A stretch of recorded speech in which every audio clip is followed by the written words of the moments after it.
Rapaces, panzóns, temos unha temporada aquí. Batallines 25-26. Preparación aquí, polo míster. Nova... ¿Esto qué? Bueno, no, este non é. Queríaste con Martín. Unha presentación, con mentira, que Martín non a ten tan pequena. Aquí. Veña, Batallines 25-26, nova tempada. Mauro, César Ramos, Sancho. Renovado, qué bien. Bernabé, por suposto. Cero, por suposto. Chaval, bien. E Coba tamén. Con Alex, con Goyás, o meu favorito, con Martín Méndez, por lo que sexa. Vale. Non la tiene tan pequeña. Ocupo extracomunitario, o cubano Alex, ven con... Villeiro. E volve a cesión, importantísimo, Adri, vale? E ademais, bueno, estamos intentando contactar con Pacheco para que volva en modo cesión. Sí, killer. Sí.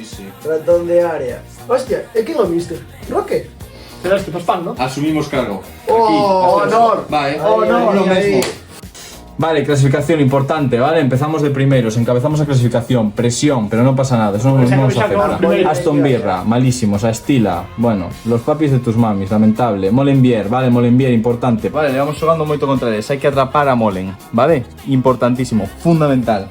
Los últimos 3 partidos de Molenbier, perdimos 2, pecho fríos, o sea que hai que espabilar aquí. Vale, alguna dúbida? Cando xogamos?